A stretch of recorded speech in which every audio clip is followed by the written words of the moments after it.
profesor, como dijo el buen Fe, entonces me gusta hacer muchas preguntas. Y la primera es, ¿cómo sabemos que el cristianismo es verdad? ¿Cómo estamos seguros que no es una ilusión? Una religión de fábulas y mitos. ¿Cómo sabemos que es real? Escuchen, la única manera, dice una persona, de ser cristiano es asumir que las fábulas de la Biblia son verdad y cerrar los ojos a toda razón y a toda evidencia. Es más, algunos preguntan, ¿cómo creer que en el cristianismo si ni siquiera sabemos si Dios existe? Pero si todavía no estás tan enojado con estas declaraciones, escucha lo que dice un filósofo griego, Celso. Dice, el cristianismo más bien está tan falto de prestigio, de heroísmo, de esplendor. Jesús en el momento aún de su muerte no se condujo como un sabio, como un hombre divino, dejó que le escupiesen en la cara y que le coronasen de espinas, no pronunció ningún discurso vigoroso y ardiente, sino que se dejó insultar como la chusma de los bajos fondos, murió en un suplicio ingomioso. Su famosa resurrección se produjo en presencia de pobres mujeres y de simples de espíritu. Los apóstoles no eran más que rústicos y desgraciados que siguieron a Jesús por ser ingenuos.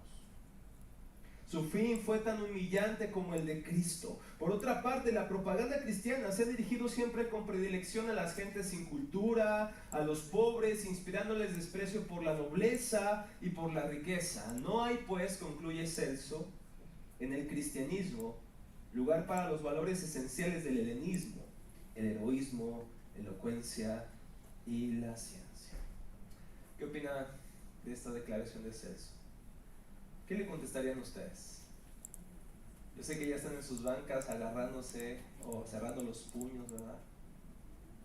Pero gracias al Señor tenemos muchas evidencias de que el cristianismo es real. Y el día de hoy veremos un argumento irrefutable, un argumento que ha pasado el examen del tiempo. Ha salido victorioso frente al escrutinio de los aún más grandes acérrimos enemigos del cristianismo. Y me gustaría que me acompañasen a Hechos capítulo 9. Hechos 9, versículo 1 y 2. Vamos a comenzar leyendo estos dos textos y expondremos la gran parte del capítulo 9. Pero dice Hechos capítulo 9, vayan a sus Biblias, versículo 1 y 2. Mientras Saulo, dice, respirando aún amenazas de muerte contra los discípulos del Señor, se presentó al sumo sacerdote y le pidió cartas de extradición para las sinagogas de Damasco. Tenía la intención de encontrar y llevarse presos a Jerusalén a todos los que pertenecieran al camino, fueran hombres o mujeres. Mis hermanos, pensando en este texto, en este capítulo, vamos a ir recurriendo tres ideas principales que yo veo desde los versículos 1 y 2. El primer punto, idea, es la persecución de Saulo. Saulo estaba en constante persecución, versículos 1 y 2. De los versículos 3 al 7 del capítulo 9 veremos la captura de Saulo, y de los versículos 8 al 19 veremos la liberación de Pablo.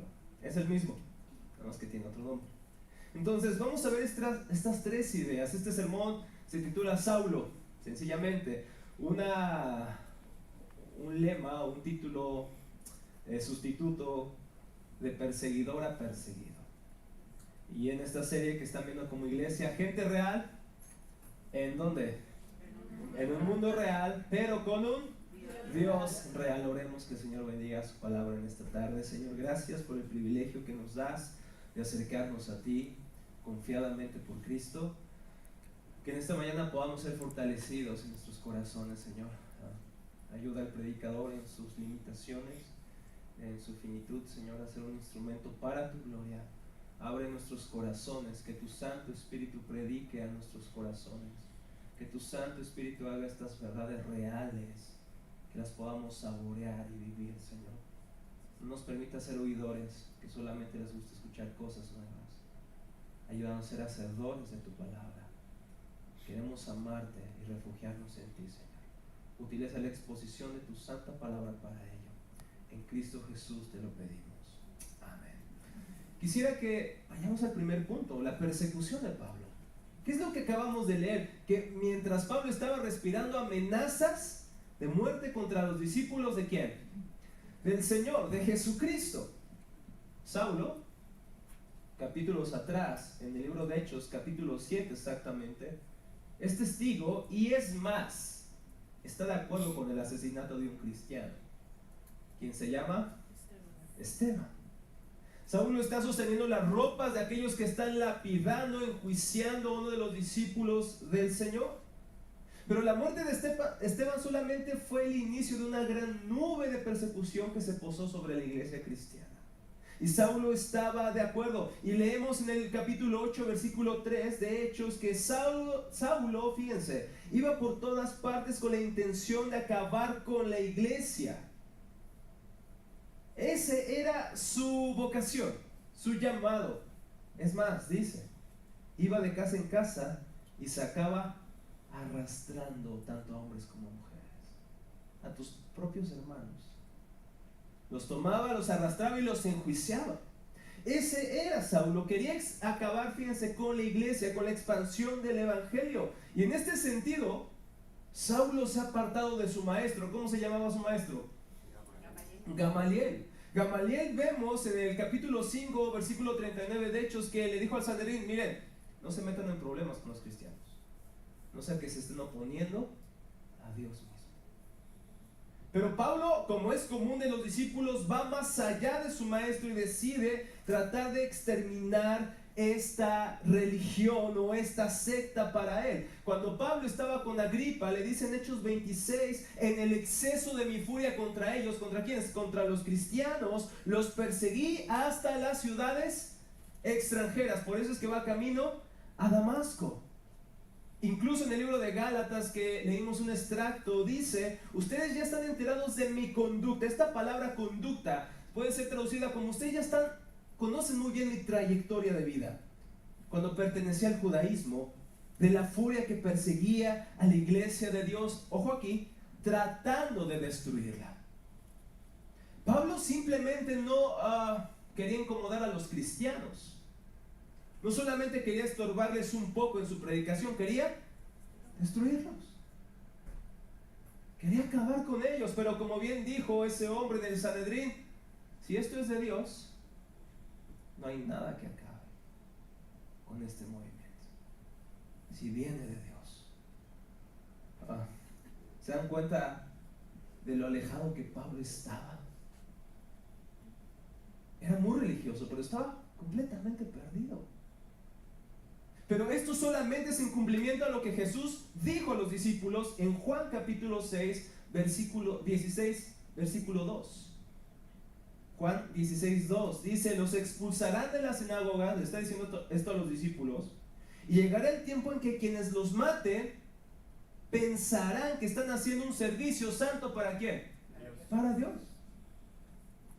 Saulo pensaba, hermanos, que estaba sirviendo a Dios, puesto que estos cristianos creían que un Mesías muerto y resucitado, él no lo creía realmente que estaba resucitado, y más adelante se le quitará su sonrisa, ¿verdad? Pero él decía: esto es una herejía. Escuchen lo que dice un historiador que no es cristiano, se llama Tom Holland, y no es el Spider-Man, hermanos. Dice Tom Holland: era inevitable, pues, que los seguidores de un maestro itinerante llamado Jesús, a pesar de que el desventurado había sido crucificado, insistían en que había regresado entre los muertos y ascendido al cielo para reinar allí como hijo de Dios. Dice, era inevitable que esto despertara en Pablo una profunda repugnancia y conmoción. Una afirmación como esa resultaba intolerable, era una locura aborrecible, tenía que ser silenciada. Así pues, Pablo se dedicó con diligencia a destruir ese nuevo culto. Pablo respiraba amenazas de muerte. Y quiero que noten algo bien interesante. Pablo nos demuestra entonces que puede ser una persona muy religiosa, estar completamente perdida. Cuando hablamos de los perdidos, ¿en quiénes pensamos normalmente? Pecadores, pues todos somos pecadores, pero ¿en qué pecadores? Aquellos que escandalosamente son pecadores, ¿verdad? ¿No? Vemos las marchas y decimos, ¡pecadores! ¿No? Hace rato estábamos en clase con nuestro hermano, ¿cómo se llama el hermano? Que nos dio la clase dominical. Nadie sabe cómo se llama el maestro. Creo que Mauricio. Y nos hablaba justamente, ¿no? que fue una iglesia presbiteriana histórica con una bandera y LGTBI. Y decimos, esos son los pecadores. Esos son los perdidos. Pero Pablo nos demuestra que aún los religiosos podemos estar perdidos. Pablo era como ese hijo en la casa de su padre. Cuando hablamos de la parábola del hijo pródigo, pensamos que solamente un hijo está perdido. Pero para ser honestos, ¿quiénes están perdidos si no los dos hijos? Uno está en el libertinaje, pero otro está en su moralismo. Cuando el hijo perdido llega y el padre lo abraza, ¿qué es lo que dice el hijo mayor? Padre, a mí ni siquiera me has hecho una barbacoa. Y míralo a él, lo recibes, al perdido. Estaba con su padre el hijo mayor, pero no disfrutaba a su padre. Le pedía cosas, aunque en realidad ya lo tenía todo. Tanto el hijo que se fue como el que estaban perdidos en su religión. Y los cristianos somos muy diferentes a Pablo, somos muy diferentes al hijo mayor.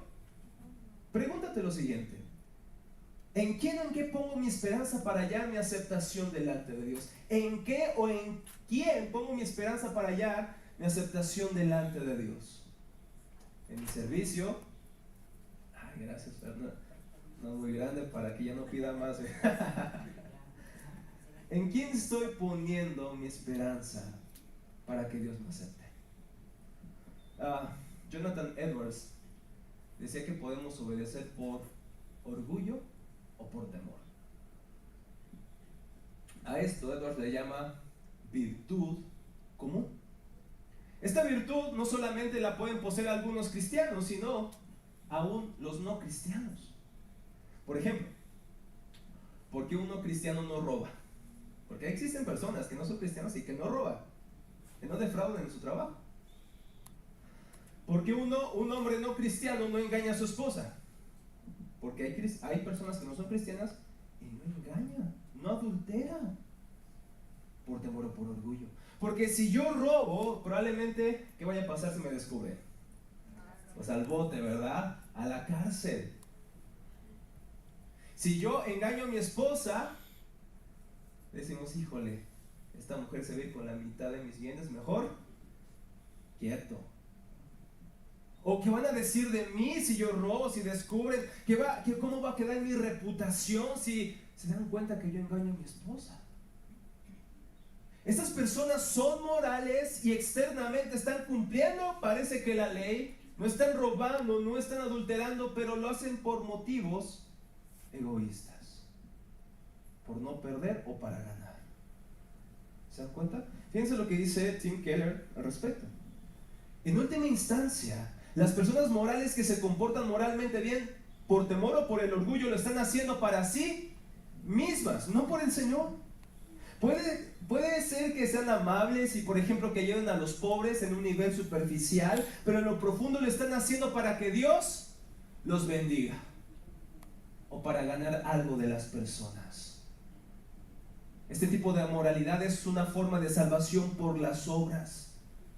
Es servir a Dios, no por amor a Dios, sino para que Él me dé algo. Por ejemplo, ¿por qué las personas hacen mandas? ¿Saben qué son las mandas? A ver, ¿quién hizo una esta semana? Levanten la mano.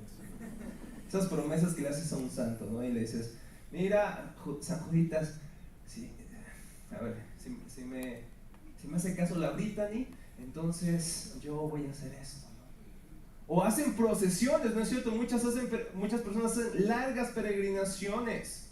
¿Para qué? Para que la Virgen pues pueda cumplirles su milagrito. ¿O por qué muchos pactan con Dios? Pacta con Dios, Emilio, no te duermas. Y Dios te va a enriquecer. Dale a Dios un peso y Él te va a dar 2, cantábamos en la escuelita dominical, ¿verdad? ¿Se dan cuenta cómo hacemos cosas para obtener algo? No por Dios. Dirás, no, yo no soy como esos que hacen mandas o que van peregrinando a la villa. Pero pregúntate, tú cristiano, ¿por qué lees tu Biblia? ¿Por qué oras? ¿Principalmente para que Diosito te bendiga? Muy probablemente estemos obedeciendo y cumpliendo nuestras disciplinas espirituales para manipular a Dios, para obtener su bendición a través de nuestras buenas obras. Por eso, cuando vamos camino al trabajo y ese día, esos días que se te hace tarde, no oras, no lees la Biblia y te chocan en el tráfico, ¿qué dices? Es un castigo, Diosito, perdóname, es que no oré hoy. Y tu jefe te regaña y dices, no, es que es un castigo de Dios. ¿No es cierto que a veces nos sentimos desprotegidos cuando no oramos o leemos la Biblia? Y no me malinterpretes, leer y orar es fantástico y si lo haces todos los días, gloria a Dios. Pero a veces usamos las disciplinas tan nobles, los medios de gracia como la oración y la palabra, para hacerle manita de puerco a Dios, para darnos, otorgarnos su bendición. Y yo creo que por eso nos enojamos cuando Él no nos bendice o contesta las oraciones que nosotros le pedimos, como nosotros queremos. Porque pensamos que en un sentido Dios está obligado a bendecirme y a hacer lo que yo quiero, pues yo ya le serví, pues yo ya diezmé, pues yo ya ofrendé, pues yo ya leí la Biblia, entonces Dios debería hacer lo que yo quiero. No lo decimos, hermanos. Pero cuando Dios no hace lo que tú quieres, te decepcionas y te enojas con Él. Porque no lo estamos buscando por quién es Él, sino por lo que me puede dar a mí. Ese tipo de virtud común no necesitas ser cristiano para tenerla. Aún los no cristianos son motivados por esas motivaciones. En cambio, Jonathan Edwards habla, por otra parte, de la virtud verdadera, aquella que nace del amor agradecido. Hermanos, ¿por qué leemos y oramos? ¿Para que Diosito nos bendiga? ¿Para que Él me prospere? Hermanos, obedecemos a Dios no por orgullo, por temor, sino por amor agradecido, puesto que Cristo ha muerto por mí, puesto que Cristo se ha dado por mi vida para que yo ande en buenas obras, las cuales Él preparó de antemano. Si Él murió por mí, ¿cómo yo podría responder de otra manera? ¿Cómo yo no podría corresponder ese amor? Así que el creyente no ora, no lee su Biblia para ganar algo de Dios, sino porque ya se sabe amado por Dios y es lo más natural vivir para Él, o debería ser así. Hermanos, no leemos la Biblia porque somos bien espirituales. Leemos la Biblia porque no somos tan espirituales. Oramos porque somos muy santos, no, es porque aún no somos santos. Oramos, leemos la palabra no por el orgullo, por el temor, porque si no, el pastor Marco me va a regañar si no cumplo con mi devocional. No es por eso, hermanos. Leemos y oramos porque necesitamos a Cristo, porque Él es lo más hermoso, es el amor de nuestras vidas. En la mañana también les comentaba a los hermanos de cuando yo andaba de novio. Mi esposa ahorita está allá abajo comiendo algo mientras yo estoy trabajando, ¿verdad? Pero algunos ya la conocen y tenía que pasar grandes distancias para verla, ¿no? Y la verdad es que pues mi suegro nunca me obligó, ¿no? Para que fuera a ver a su hija, al contrario, ni quería que la viera, ¿no? Pero ¿por qué iba? Porque me aventaba aguaceros en la moto, tronaba, relampagueaba, yo estaba ahí puntual para verla, para hablar con ella, para ir a tomar un café y podemos pasar horas juntos. Pero aún así me tenía que regresar a mi casa, 1 hora, 1 hora y media de camino, pero ahí estaba. ¿Por qué, hermanos? Espero que sí, ¿verdad? Porque ella es especial para mi corazón. Es la mujer que yo amo y quiero amar por toda mi vida. Nadie me tiene que obligar. ¿Cuánto más con Dios, mis hermanos? Es lo más hermoso que nos ha pasado. Es lo más bello que existe. ¿Nos tendrían que obligar a venir a la iglesia, hermanos? ¿Nos tendrían que obligar a leer la palabra y orar? Si Él es especial o lo más importante, el tesoro más preciado en tu corazón, nadie debería obligarte. sino que ese deseo debe de crecer cada vez más. Y Pablo nos demuestra eso, que podemos vivir muy religiosamente, moralistamente en la iglesia y estar completamente perdidos, alejados del evangelio, tratando de sobornar a Dios con nuestro servicio, tratando de cumplir nuestras disciplinas espirituales para que Él nos bendiga, pero Pablo nos muestra que necesitamos el evangelio en todo momento. Y eso me lleva a mi segundo punto, la captura de Saulo. Quiero que veas el versículo 3 del capítulo 9 de Hechos. Mientras Pablo caminaba en este camino, este sendero de perdición, cumpliendo externamente la ley, pero realmente quebrantándola en su corazón, de repente sucede algo. El Señor interrumpe su viaje y leemos el versículo 3: y al acercarse a Damasco para cumplir esa misión, una luz del cielo de repente brilló alrededor de él. Y esa voz decía: Saulo, Saulo, ¿por qué me persigues? Y en lugar de contestar Saulo, él hace otra pregunta: ¿quién eres, Señor? Yo soy Jesús de Nazaret, a quien tú persigues. Algo que me da la atención es que ¿a quién estaba persiguiendo Pablo? A la iglesia. ¿Cómo es que Jesús dice: ¿por qué me persigues? ¿Acaso se equivocó Jesús? ¿Acaso los traductores y copistas entre los manuscritos se equivocaron al darnos este relato? No, aunque Jesús no estaba siendo perseguido en su persona, sin embargo, como la iglesia está unida a Cristo, somos su cuerpo, es como si lo estuvieran persiguiendo a Él. Yo hubiera querido estar en los zapatos de cualquier persona, menos en los del apóstol Pablo, porque estás frente al Señor del pueblo a quien persigues, y te dice: yo soy Jesús. Y Pablo: oye, pensé que este era un hereje. Y ahí está el Jesús resucitado. Mis hermanos, algunos piensan, críticos del cristianismo, que este episodio de Damasco fue una especie de ataque de epilepsia para Pablo, que vio un gran destello, pero que realmente no sucedió esto. Que fue algo subjetivo, algo interno en Pablo, algo que se inventó. Sin embargo, eso no explica el versículo 7. Fíjense, Hechos 9:7. Los hombres que viajaban con Saulo se detuvieron atónitos porque oían la voz, pero no vieron a nadie. Si hubiese sido una experiencia subjetiva, interna, mística en Pablo, entonces no tendría sentido este texto, que las personas a su alrededor escucharon la voz aunque no vieron a nadie. Sin embargo, ellos fueron testigos de la aparición de Cristo a Pablo. Esto lo conocemos como una cristofanía, una aparición de Cristo. No fue algo que Pablo se inventó. Es más, Pablo no está describiendo esto. ¿Quién escribe Hechos? Lucas, ¿cierto? Entonces ni siquiera es Pablo narrando su propia historia. Desde luego, Pablo estaba con Lucas, eran amigos. Sin embargo, es Lucas quien recopila esta historia.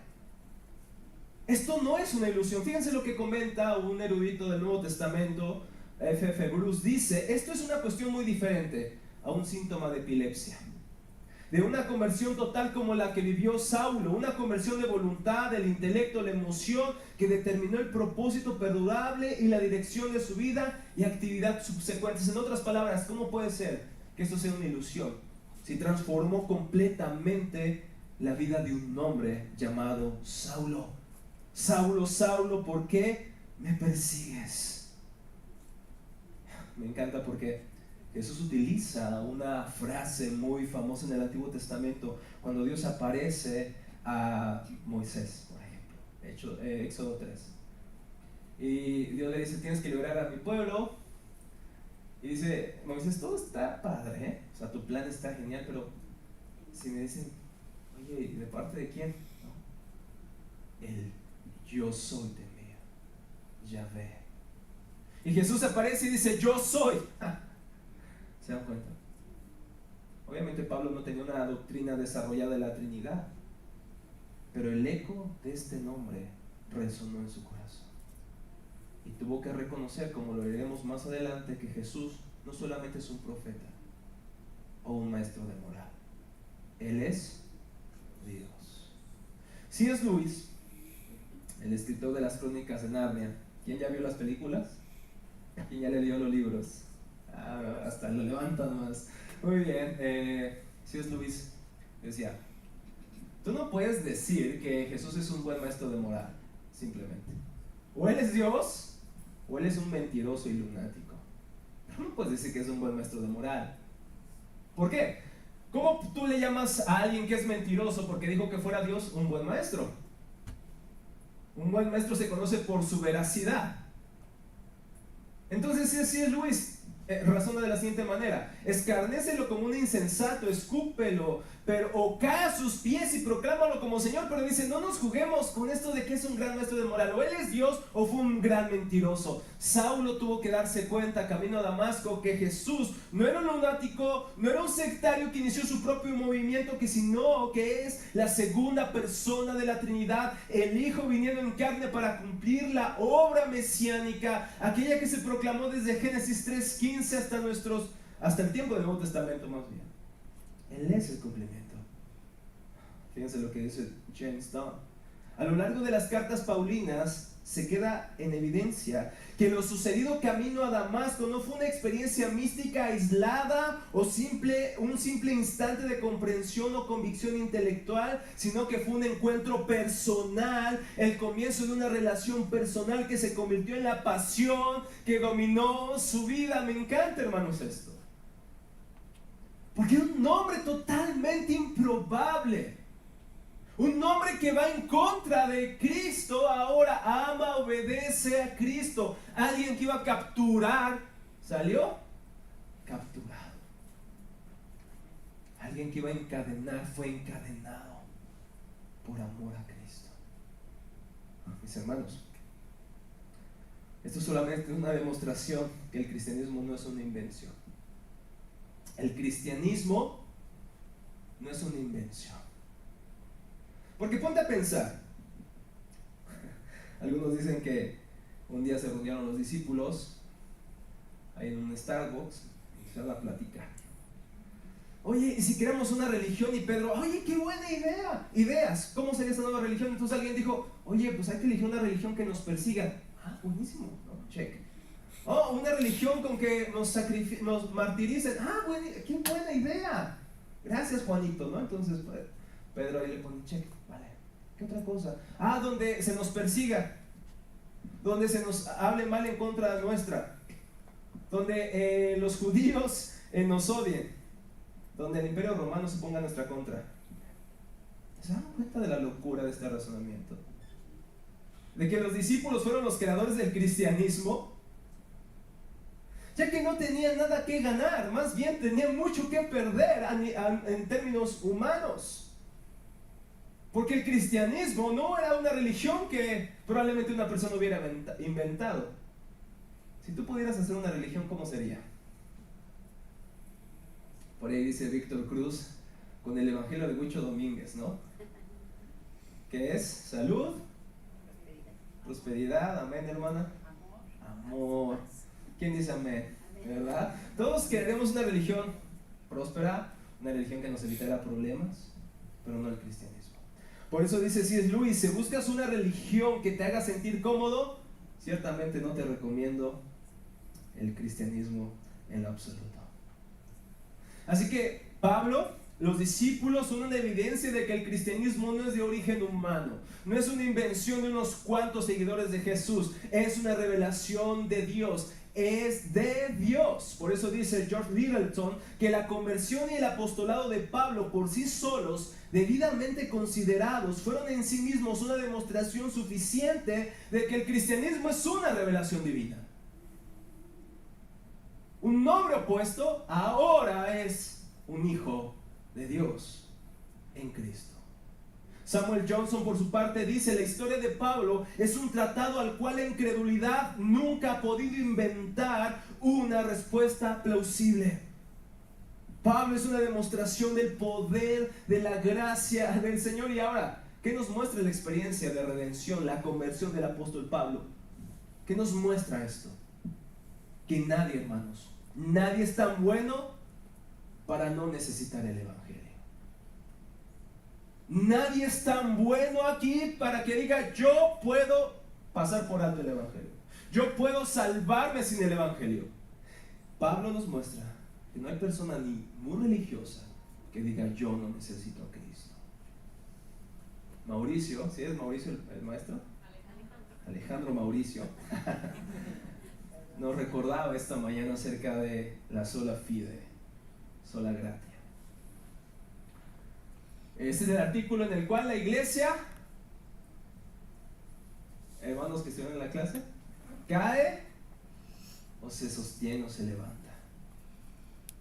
Y es que la sola fide significa que no hay nada en nosotros o algo dentro de nosotros que podamos hacer para que Dios diga, buenísimo, como ya hiciste tantas obras, ya te bautizaste, ya te quitaron los cuernitos en el bautismo, entonces yo te puedo dar mi salvación. Es como una obra de cooperación entre Dios y yo. No es una obra de cooperación, porque tú y yo ni siquiera buscamos a Dios naturalmente. Tú y yo estamos opuestos a Él como Pablo. Ya sea que estés opuesto a Él a través del libertinaje como el hijo pródigo, o ya sea que estés opuesto a Él tratando de salvarte a ti mismo por tus obras, por tu religión cristiana, presbiteriana, ortodoxa. Nadie es tan bueno para no necesitar el evangelio. Todos estamos perdidos. Pero fíjense, también Pablo nos muestra que nadie está tan perdido como para no pueda ser alcanzado por el evangelio. No hay nadie tan bueno aquí que pueda decir no necesito el evangelio, pero tampoco hay nadie dentro de los que están sentados que diga yo soy tan pecador, Rafa, que no creo que Cristo me pueda limpiar. No hay nadie tan pecador que la gracia de Dios no pueda cubrir, perdonar, cambiar a ese hombre o esa mujer. Es que tú no conoces mi pasado. Tú no sabes lo que yo hice a mi familia, tú no sabes lo que yo he creado en otros, el mal que ha venido tras mis decisiones. Probablemente no te entienda y no haya vivido lo mismo que tú. Pero no hay nada que la gracia del Señor no pueda cambiar, limpiar, transformar. No hay nadie aquí que diga Cristo no es suficiente. Te puede perdonar y transformar completamente. Deja de buscar en otras fuentes. Deja de buscar en otros salvadores, porque no existe alguien más que pueda cambiarte. Eso es lo que Pablo dice en Gálatas 1:15. Dice, yo era un perseguidor de la iglesia, yo trataba de destruir a la iglesia, pero una de las palabras más hermosas de la Biblia es la palabra pero. Por ejemplo, Pablo en Efesios 2 dice, nosotros éramos hijos de ira como los demás, que estaban siguiendo al príncipe de la potestad del aire, Satanás, pero Dios, que es rico en amor y misericordia, por su gran amor con que nos amó. Somos pecadores, pero Dios muestra su amor para con nosotros. Pero aún antes que naciera, dice Pablo, Dios me eligió y me llamó por su gracia maravillosa. No busques algo en ti para que Dios te ame. No veas a tu pasado y digas es demasiado oscuro para que sea borrado. La gracia del Señor es suficiente, mis hermanos. Dice Tim Keller, no existe un ejemplo más claro que el de Pablo para mostrar que la salvación es solo por gracia, no por nuestro rendimiento moral o religioso. Aunque los pecados de Pablo eran muy graves, fue invitado a entrar a la gracia. Nadie es tan bueno como para no necesitar la gracia del evangelio, ni tan malo como para no poder recibirla. Si tú nos visitas por primera vez y dices no creo que esto sea así, pon tu esperanza en Cristo. Es el único que puede cambiarte, transformarte. Es que yo no necesito salvación, yo no soy un ladrón, yo no mato a nadie. Estás perdido aún en tu moralismo, como lo hemos demostrado. Y esto me lleva a mi último y tercer punto, la liberación de Pablo. El Señor entonces transforma a Pablo, lo interrumpe, y gloria a Dios porque Dios interrumpe nuestros planes, ¿no es cierto? ¿Cómo Dios te trajo a Cristo? ¿Cómo viniste a la iglesia? Estabas en el punchis en la fiesta, estabas en, no sé, a lo mejor eras líder de una secta y Dios camino a Damasco vino a ti y destruyó tus planes. Gloria a Dios por eso. Gloria a Dios porque Dios interviene en nuestras vidas. Gloria a Dios porque Él aparece en nuestro camino a Damasco. Y ahora estamos aquí sentados en una iglesia alabando a Cristo, cuando antes probablemente le detestábamos o ni siquiera preguntábamos por Él. Y entonces en el versículo 10 de Hechos 9 dice que había en Damasco un discípulo llamado Ananías, a quien el Señor llamó en una visión. Ananías, aquí estoy, Señor. Anda, le dijo el Señor, ve a la casa de Judas en la calle llamada Derecha y pregunta por un tal Saulo de Tarso. Está orando en una visión a un hombre llamado Ananías, que entra y pone las manos sobre él para que recobre la vista. Entonces, después de que Pablo ve esta visión, dice que Jesús le dice: ve a Damasco y allá se te habrá de decir lo que has de hacer. Y es entonces que Dios soberanamente le da una visión a Ananías y le dice: tienes que orar por Pablo. Y Ananías dice: sí, Señor, seguro, te sigo siempre a donde tú quieras, a las misiones, sí, a la India, sí, ahí voy. No le dijo eso. Versículo 13 dice: entonces Ananías respondió: Señor, creo que no tienes un panorama de lo que sucede realmente. Dice: entonces Ananías respondió: Señor, he oído hablar mucho de este hombre y de todo el mal que ha causado a los que creen en ti en Jerusalén, y ahora lo tenemos aquí autorizado por los jefes de los sacerdotes para llevarse presos a todos los que invocan tu nombre. En otras palabras, Señor, ¿cómo me envías a un asesino, a un perseguidor? Señor, quizás no estás enterado, déjame, te doy un informe. ¿Te das cuenta? Un hombre finito le está dando noticias a un Dios infinito y omnisciente. Pero, versículo 15: ve, insistió el Señor, porque ese hombre es mi instrumento escogido para dar a conocer mi nombre tanto a las naciones y a sus reyes como al pueblo de Israel. Yo le mostraré cuánto tendrá que padecer por mi nombre. En otras palabras, le dice Dios a Ananías: yo sé quién es él o quién era él, pero él ahora va a ser mi instrumento. Wow. A esto un autor llamado J.K. Bill le llama las reversiones redentoras. Cómo Dios revierte las cosas. Por ejemplo, cuando Dios permite que José sea vendido por sus hermanos, ellos se encuentran con José nuevamente, ya siendo el segundo del faraón, y entonces ellos están temerosos diciendo: chin, este tipo ya nos va a dar cuello, ¿no? ¿Y qué les dice José? Tranquilos, porque lo que ustedes pensaron para mal, Dios lo encaminó para bien. Mis hermanos, lo que Pablo tenía en su corazón de ir en contra de los cristianos, Dios lo encaminó para bien. Dios va a usar a un hombre como este para sus propósitos. Un hombre tan opuesto a Ananías. ¿Están de acuerdo? Yo a Ananías me lo imagino como un cristianito, de corbata y todo. Bueno, no había corbatas en ese tiempo, pero imagínenselo, ¿no? Con un cristiano ejemplar.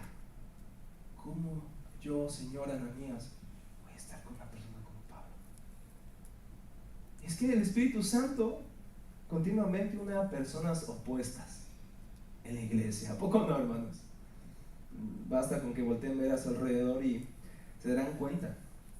El Señor nos pone una comunidad muy diversa, donde los americanistas pueden orar con los del Cruz Azul. Tienen un pastor del Cruz Azul, ¿no? Espero que esté dando buen ejemplo y esté convirtiendo a los americanistas, pero ¿se dan cuenta cómo podemos convivir a ambos? Fifís y chairos orando. Su mecha. Fans de Harry Potter con los fans del Señor de los Anillos. Eso es increíble. Eso solamente lo puede hacer la gracia del Señor, donde nos pone una iglesia donde nos animamos y recordamos el Evangelio a pesar de la diversidad de nuestras vidas, la diferencia de nuestros dones. Si eres de clase alta, media, baja, eres mi hermano. Somos hermanos, introvertidos o extrovertidos, con quizá una reputación intachable como la de Ananías, o con una reputación tan sangrienta como la de Pablo. Y Dios nos pone una comunidad de creyentes así, hermanos. ¿Por qué? Porque el Evangelio es la buena noticia tanto para judíos como para gentiles, para doctos o incultos. Por igual todos necesitamos la gracia, la salvación del Señor. Y entonces Ananías tiene que darse cuenta que el Señor eligió a Pablo para la obra del ministerio. A esto me encanta llamarle los improbables de Dios. Cómo Dios decide realizar sus planes a través de personas que menos se esperan. Por ejemplo, Dios elige a Esaú o a Jacob. Elige al hijo menor, Jacob tramposo. Elige al tramposo, al usurpador, para cumplir sus planes. Dios elige a un hombre de 80 años para liberar al pueblo de Israel, llamado Moisés. Hombre, yo hubiera elegido uno de 20, con un buen rendimiento, pero decide elegir a un hombre de 80 años. Hermanos mayores, hay esperanza, ¿sí o no? Dios elige a David. Hermanos menores, hay esperanza. Al menor de los hijos, al más flaquito, al que Samuel decía, pues Señor, oye, ¿en serio? Este niñito, sí, Dios lo elige a él para ser el rey de Israel y conquistar la tierra que Dios les había dado. Él elige a Jonás, un profeta que odiaba a los asirios, a los ninivitas, porque antes de ello habían invadido Israel. Entonces Dios le dice a Jonás, ve y predícales. Y obviamente conocemos la historia como dice Jonás, oye Señor, yo sé que tú ibas a hacer esto, por eso estaba huyendo.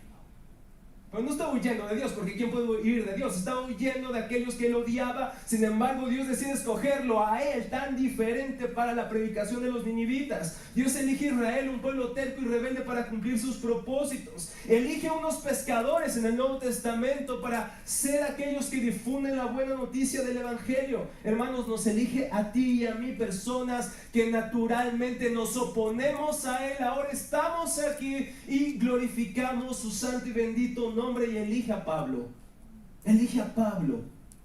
un hombre que está opuesto a él. Ahora, a la iglesia que perseguía, la ama y la bendice. Mis hermanos, sí, me gustaría terminar con una historia de un hombre que fue un traficante de esclavos. ¿Sabes qué es eso? Traficar con personas.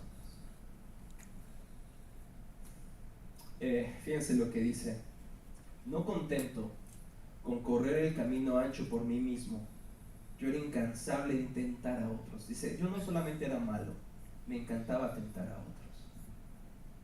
Y si mi influencia hubiese sido tan grande como mis deseos, hubiera traído a toda la humanidad conmigo al pecado. Tuve la ambición de un César o Alejandro, y quería estar entre los malvados, más malvados de toda la raza humana.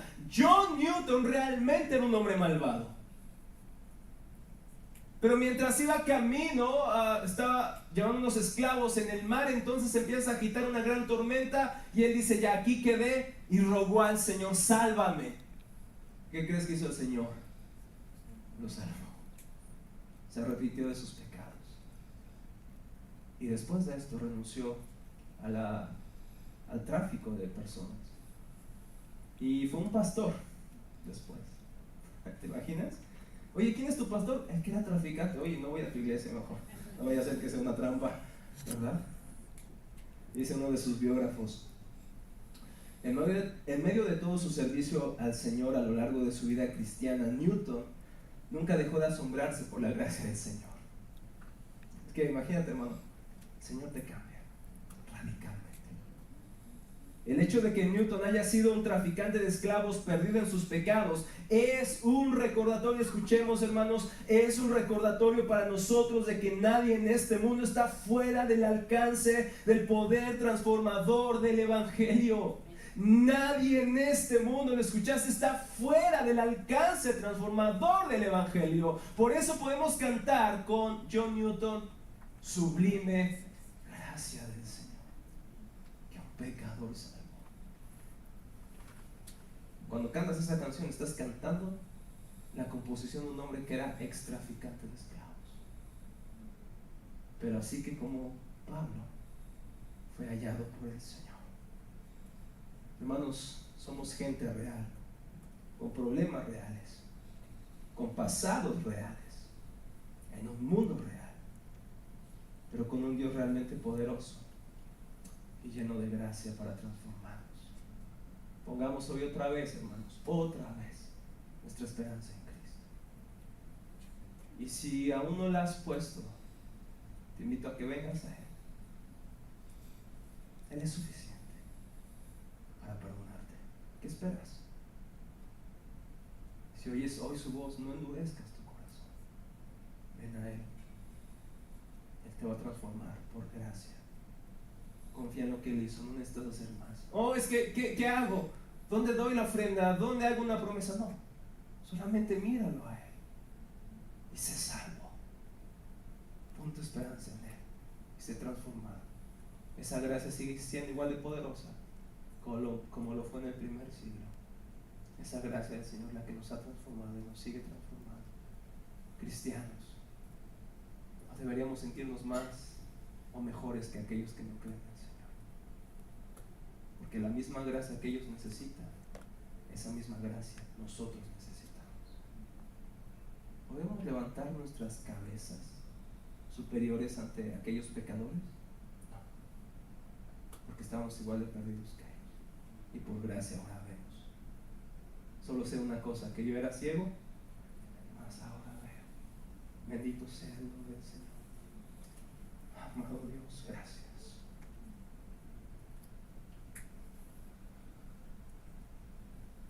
Sublime gracia nos ha alcanzado, Señor. Cuánta gracia nos han mostrado a personas como nosotros. Quizá no tenemos un pasado tan escandaloso de perseguidores o asesinos, pero probablemente nos refugiamos en nuestras tradiciones, en nuestra ortodoxia, en nuestro intelecto, Señor, en nuestro dinero, en nuestra reputación pública. Pero ¿cuánto te necesitamos hoy, Señor? ¿Cuánto te necesitamos? Que hoy, Señor, podamos confiar en ti, recordar que todo viene de ti, Señor, y adorarte, Señor, y entregar nuestras vidas y señalar a otros esa gracia que nosotros